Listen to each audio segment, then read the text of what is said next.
Hello दोस्तों, मैं मनोज कुमार आपके बीच में लेकर आया मैकेनिकल इंजीनियरिंग। दोस्तों, आज है वर्ल्ड इन्वायरमेंट डे।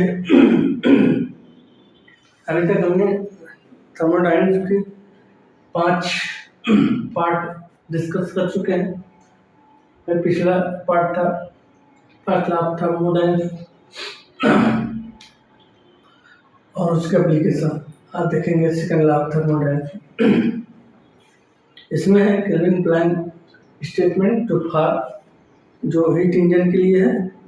इसमें देखेंगे it is impossible to convert all the heat absorb from a hot reservoir into work without some heat loss to cold reservoir. ये है हीट इंजन के लिए। दूसरा है कॉज स्टेटमेंट जो कि है रेफ्रिजरेटर के लिए, जो हम देखेंगे। इसमें है it is impossible for heat to flow from a colder body to a hotter body without doing external work. Heat engine इसमें क्या है, ये सोर्स है, सोर्स से हीट निकलेगा, फिर उससे जाएगा सिंक में, जिसमें वर्क आउटसाइड हो जाएगा, हीट हो जाएगा total thermal efficiency network done by Q1 heat supply 1 minus Q2 upon Q1। Reservoir cycle में थर्मल एफिशिएंसी हो जाएगी 1 minus T2 minus T1, T2 अपन T1। फिर देखेंगे हीट पंप, जिसमें COP देखेंगे, इसका हो जाएगा सोर्स से आएगा, इसमें सिंक से जाता है सोर्स में, तो तब COP क्या हो जाएगा Q1 माइनस Q2। और रिजर्वायर रिवर्सिबल साइकिल में COP क्या हो जाएगा टेम्परेचर के फॉर्म में T1 माइनस T2। फिर देखेंगे रेफ्रिजरेटर का क्या होगा COP, इसमें सिंक से इसमें भी जाता है सोर्स में, और इसमें क्या हो जाएगा T2 अपान Q1 माइनस Q2 हो जाएगा, Q2 अपान Q1 माइनस Q2 हो जाएगा। फिर इसमें रिवर्सिबल साइकिल के प्रोसेस में क्या हो जाएगा टेम्परेचर के फॉर्म में T2 अपान T1 माइनस T2 हो जाएगा। और फिर COP HP बराबर हो जाएगा 1 प्लस रेफ्रिजरेटर COP। ये इम्पोर्टेंट है, ये एग्जाम में आते रहते हैं। फिर हम देखेंगे रिवर्सिबल क्या होता है, the factor that cause a process of reversible, जो कि क्या ये क्या है दो फॉर्म में है। किस में है इंटरनल रिवर्सिबल और एक्सटर्नल रिवर्सिबल। इंटरनल रिवर्सिबल क्या है, इसका इफेक्ट करता है इंटरनल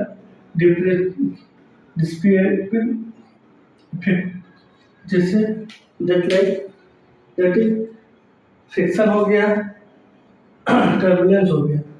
और एक्सटर्नल इरिवर्सिबल में क्या है cause of external gradient, like जैसे heat transfer due to temperature gradient. और इसमें देखें इरिवर्सिबल में कौन कौन सा फ्रिक्शन हो गया, आपका हो गया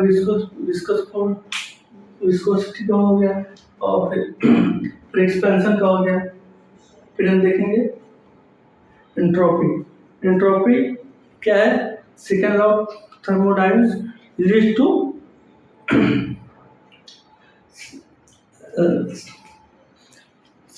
एंट्रोपी। ठीक है, इसमें क्या है कॉजेज इनइक्वालिटी, इसका क्या है formula delta Q2 upon T less equal to 0। अगर delta Q upon T less है तो क्या किस फॉर्म में क्या हो जाएगा, किसके लिए है इरिवर्सिबल एंड पॉसिबल साइकिल के लिए है। अगर ये इक्वल 0 के है तो हो जाएगा रिवर्सिबल साइकिल के लिए है। अगर ग्रेटर देन 0 है तो ये इम्पॉसिबल हो ही नहीं सकता साइकिल के लिए। और फिर इसमें देखें एडियाबैटिक रिवर्सिबल और इरिवर्सिबल। आइडियाबैटिक का क्या है? आइडियाबैटिक में है जब इसका फार्मूला होता है ds बराबर dq अपन t। अगर ये बराबर 0 हो गया है, अगर ds बराबर 0 मतलब s बराबर s2 हो गया, तब s क्या हो जाएगा? कांस्टेंट हो जाएगा। इसे क्या बोलेंगे? Isentropic process. आइसेंट्रोपिक प्रोसेस में ds की वैल्यू क्या है? रिवर्सिबल प्रोसेस में क्या हो जाएगा? 0 हो जाएगा।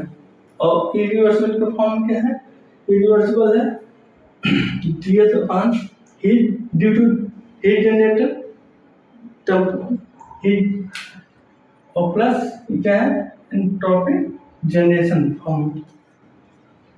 इसमें अगर dq अपॉन t बराबर 0 हो गया तो ds क्या हो जाएगा? s t generation, entropic generation बराबर हो जाएगा। ये तो 0 नहीं होगा, ds 0 के बराबर नहीं, कुछ तो पॉजिटिव होगा ही, कुछ न कुछ तो पॉजिटिव आएगा ही। मतलब s does not equal to s2p, मतलब s कांस्टेंट के बराबर नहीं रहेगा। ये नॉन आइसेंट्रोपिक हो गया। आज हमने डिस्कस किया है सेकेंड लॉ ऑफ थर्मोडायनामिक्स के, केल्विन प्लैंक के स्टेटमेंट का, केल्विन स्टेटमेंट का। इसमें heat engine, heat pump, refrigerator, irreversible जिसमें इंटरनल इरिवर्सिबल और एक्सटर्नल इरिवर्सिबल, और इक्वलिटी और इसके रिवर्सिबल